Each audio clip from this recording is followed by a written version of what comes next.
Okay, this will be video 2 for APUSH March 30th, picking up during the Constitutional Convention. Ratification of the Constitution was by no means guaranteed. Opposition forces portrayed the federal government under the Constitution as an all-powerful beast. These opponents, known as the anti-federalists, tended to come from the backcountry and were particularly appalled by the absence of a Bill of Rights. Their position rang true in many of the state legislatures where the Constitution's fate lay, and some held out for the promise of the immediate addition of the Bill of Rights upon ratification. The Federalist position was forcefully and persuasively argued in the Federalist Papers, and obviously written by James Madison, Alexander Hamilton, and John Jay. The Federalist Papers were published in a New York newspaper and were later widely circulated. They were critical in swaying the opinion of New York, a large and therefore politically important state. Virginia, Pennsylvania, Massachusetts were the other powerhouses of the era. The Constitution went into effect in 1789, and the Bill of Rights was added in 1791. Here are the quick little nutshell ideas in the Bill of Rights. Freedom of religion, press, speech, assembly, and petition. Right to bear arms in order to maintain a militia. No quartering of soldiers. Freedom from unreasonable search and seizure. Right to due process of law. Freedom from self-incrimination, double jeopardy. Rights of accused persons, for example, the right to speedy trial and public trial. The right of a trial by jury in civil cases. Freedom from excessive bail and from cruel and unusual punishment. Rights not listed are kept by the people. Rights not listed are kept by the states or the people. Okay.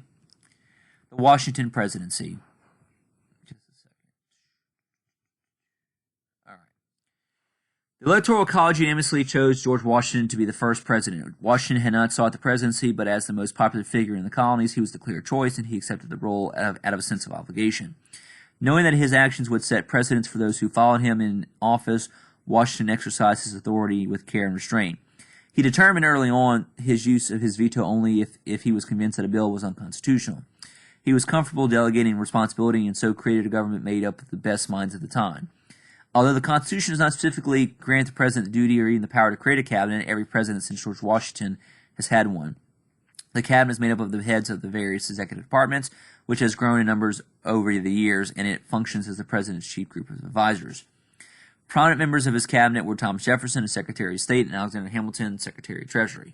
These two men strongly disagreed about the proper relationship between federal and state government. Hamilton favored a strong central government and weaker state governments. Jefferson, fearing the country would backslide into monarchy or tyranny, favored a weaker federal government in power mainly to defend the country and regulate international commerce. All other powers he thought should be reserved for the states. The argument was not a mere intellectual exercise. Hang on a second, look at the wrong thing. The new government was still defining itself, and each man had a vision of what the nation was to become. The debate came to the forefront when Hamilton proposed a national bank to help regulate and strengthen the economy. Both houses of Congress approved Hamilton's plan, but Washington, uncertain of the bank's constitutionality, considered a veto. In the debate that followed, the two main schools of thought on constitutional law were established. On one side was strict constitutionalists, led by Jefferson and James Madison. They argued that the Constitution allowed Congress only those powers specifically granted to it or those necessary and proper to the execution of enumerated powers. While a bank might be desirable and perhaps beneficial, the argument was not necessary, and thus its creation was beyond the powers of the national government. Hamilton took the opposing viewpoint, framed the broad or loose constructionalist position. He argued that the creation of the bank was an implied power of the government because the government already had explicit power to coin money, borrow money, and collect taxes. Hamilton put forward the government could do anything in the execution of those enumerated powers, including create a bank that was not explicitly forbidden by the Constitution. Washington agreed with Hamilton and signed the bill.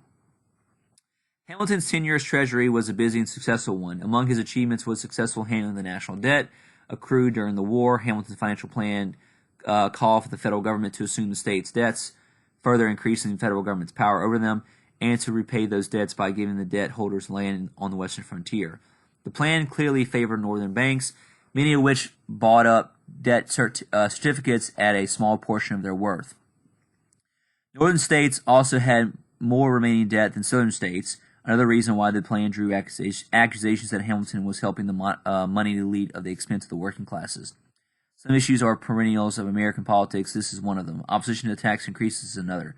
Hamilton was able to strike a political deal to get most of his plan implemented. His concession was a southern location for the national capital. In 1800, this capital was moved to Washington, D.C., a city created to become the seat of government.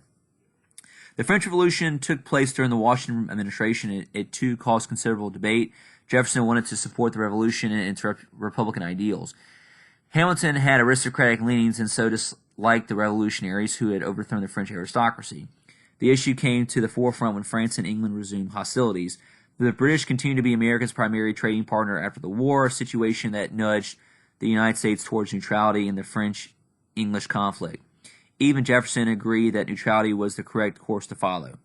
When government representative citizen Edmund Guiney visited America to seek its assistance, Washington declared the United States' intention to remain friendly and impartial towards belligerent powers. This was called the Neutrality Proclamation. Guiney's visit sparked large, enthusiastic rallies held by American supporters of the Revolution. Historians cite the differences between Hamilton and Jefferson as the origins of the two-party system. Those favoring a strong federal government came to be known as Federalists, not to be confused with the Federalists who supported the ratification of the Constitution, while the followers of the Jefferson became Republicans, later called Democratic Republicans, to avoid confusion with the members of the Republican Party today.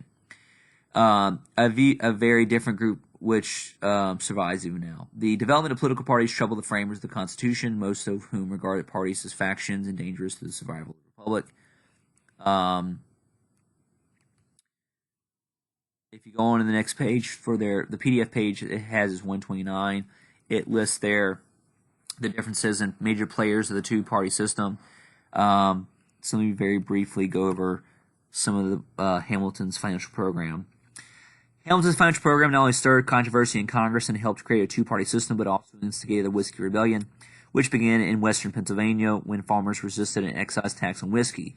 As part of his financial program, Hamilton imposed the tax in an attempt to raise revenue to defray the debt incurred by the Revolution. Washington determined not to let his new government tolerate armed disobedience. Dispatched the militia to disperse the rebels. After the opposition was dispelled, the rebels went home, and although there were some arrests and 2 convictions, Washington eventually pardoned both men. The Whiskey Rebellion is significant because, like Bacon's Rebellion and Shays' Rebellion before, the uprising demonstrated the lasting class tensions between inland farmers and coastal elites who ran the government. But while Shays' Rebellion demonstrated that the national government at the time had lacked the power to respond, Americans noted that the new government had power it wasn't afraid to use. Some saw fairness in Washington's actions, others saw the makings of tyranny. James Madison, among others, would retreat from his support of the Federalists to back Jefferson's camp of Democratic Republicans. We'll stop there. I'll cover Washington's second term. Tomorrow we'll cover Republican motherhood as well as Adams' presidency and election. But let me go to the key concepts real quick for what we covered thus far. This is still Unit 3 in the course guidebook for APUSH history, looking at the influence of revolutionary ideals, topic 3.6. So during and after the American Revolution, an increased awareness of inequalities in society motivated some individuals and groups to call for abolition of slavery and greater political democracy in the new state and national governments. In response to women's participation in the American Revolution, Enlightenment ideas and women's appeals for expanded roles, an idea of Republican motherhood had gained popularity. It called women to teach Republican values within the family and grant women a new role in society. The American Revolution and the ideals set forth in the Declaration of Independence reverberated in France, thus the French Revolution, Haiti, and Latin America, inspiring independence movements in the future. All right, 3.7, Articles of Confederation. Many new states' constitutions place power in the hands of the legislative branch and maintain property qualifications for voting and citizenship. The Articles of Confederation unified the newly independent states, creating a central government that with limited power. After the Revolution, difficulties over international trade, finances, and interstate commerce, foreign relations, and internal unrest led to calls for stronger central government. As settlers moved westward during the 1780s, Congress enacted the Northwest Ordinance for many new states. The ordinance promoted public education, the protection of private property, and the ban on slavery in Northwest Territory. All right, next topic is Constitutional Convention debates or ratification.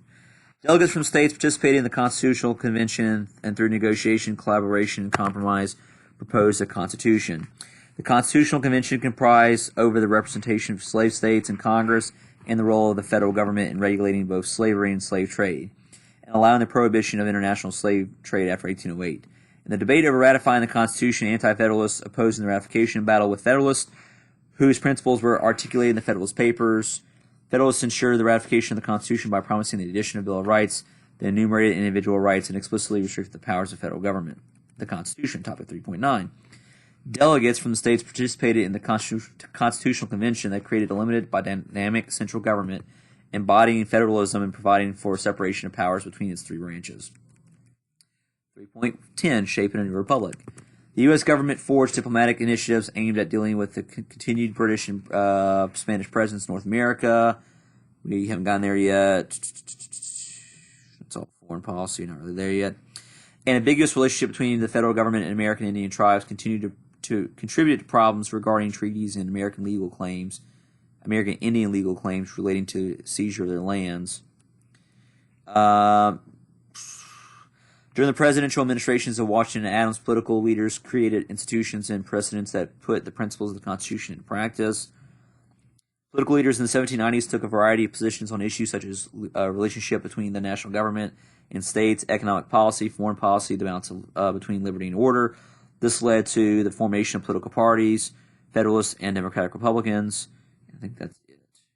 Yeah. So we'll stop the second video for today there.